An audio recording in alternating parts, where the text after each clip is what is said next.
nga dito. Di ba sinabi ko huwag ka nang pupunta sa kanila? O magpakita pa sa amin? Tapos na kontrata natin, di ba? Napunta ako ni Don Miguel. Kakausapin daw niya ako. Don Miguel? Ba't ka naman papupunta ni Don Miguel? Siguro ikaw nagchuchu sa amin ni Helga, no? Cause naman, kayo isusumbong ko. Ba't ko naman gagawin yan? Napinsang kita, di ba? Ikaw lang nakakaalam ng plano namin eh. Yung pag-set up kay Peter, yung kay Tinay. Ang kapal din ang mukha mo, ikaw talaga eh. Cause pwede rin naman nag-imbestiga si Don Miguel ng sarili niya. Malay mo may mga CCTV footage siya ng mga kalokohan niyo. Huling beses ko nang sabihin sa ito ah. Huwag ka nang pupunta kay Tinay. Dito o sa mansyon. Kung ayaw mong pati kapatid mo, idamay ko. Kawawa naman ang kapatid mo. Walang mag-aalaga sa kanya. Pag pati ikaw, idamay ko. Ano? Alis ka na!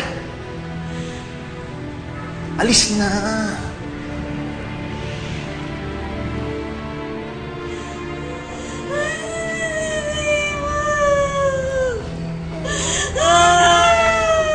Tumahimik ka na nga, ha? Nabubwisit na ako sa'yo, ha? Puro ka na lang iyak. Tumahimik ka na, naiirita ako sa'yo. Hindi ka talaga titigil, hindi ka titigil, ha? Huwag po, Tita Helga! Huwag niyo papaluin si nanay! Ikaw naman, bakit kasi dinadala mo pa yan dito? Iuwi mo na nga!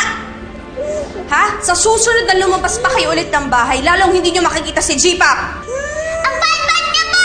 Inanay niyo po si nanay! Gusto lang naman po niya patayin si Jipa! Gusto mo din? Ayoko po! Iuwi mo na yan! Nay! Sasagot-sagot ka pa, ha?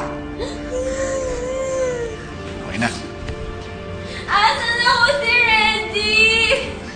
Ang sabi niya po, sasamahan niya ako dito! Wala na si Reggie. Pinalis ko na. Iniwan na niya kayo.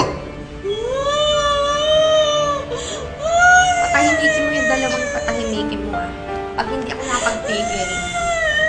Nanay, tana!